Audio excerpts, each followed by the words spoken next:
Ohayo kasang! Tara, samahan niyo akong gumawa ng gyudon. So, ito na nga aking mga kakailanganin. Meron akong shoga o luya. Meron akong powder dashi.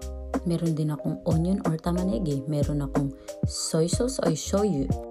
Mirin, pang Japanese cooking. At ito madalas nilalagay, sake or yung white wine nila kung tawagin. Sake po ang tawag dyan. Alak yan, pampawala ng lansa. So ayun nga, nagpakulo ko ng tubig at inilagay ko na yung mga beef. Tinanggal ko lang yung fat niya para healthy gyudon tayo.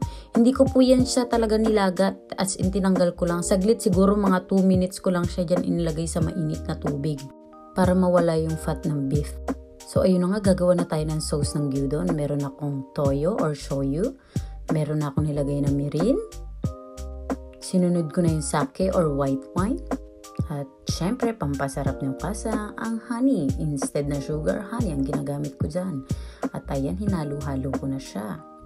So, para dumikit yung lasa doon sa beef, inilagay ko na muna siya doon sa may sauce at papakuluin ko lang ng konti. Saglit ko lang yan nilagay dyan.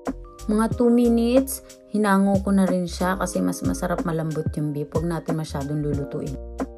So, ayan, sa pinaghanguan ko, naglagay na ako ng tubig. Naglagay ako ng powder dashi. Sinunod ko na ang luya. Luya po yan, ginger. Grated ginger po ang gagamitin nyo. Magkadkad na lang kayo ng luya kung wala. So, ayan na, nag-add ulit ako ng honey. Kayo na po bahala magtansya dun sa tamis na gusto nyo. At ayan na, gagawa na ako ng onion. Mas masarap kasi ang gyudon pag maraming onion. So, ayun, napakuluan natin yung onion or tamanegi. Kailangan lumambot na yan siya. At ilalagay na natin yung beef. So, dapat ukasang mahina lang apoy nyo dyan. Halu-haluin nyo lang yan siya. Tapos, pakuluan nyo siya ng konti. Tapos, okay na yan. Tandaan mga ukasang, dapat ganyan lang yung sauce niya. Huwag masyadong marami para mas malasa. Kasi yung sauce na yun, gagamitin natin dito mamaya sa rice.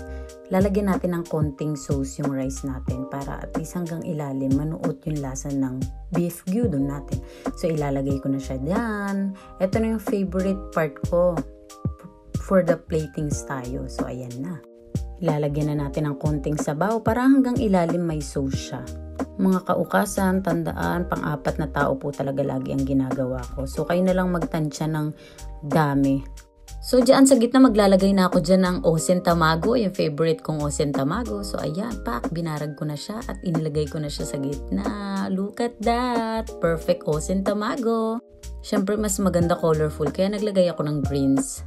Spring onion po yan. Masarap din pag maraming spring onion ng gyudon. So, ayan na. Itadakimasu!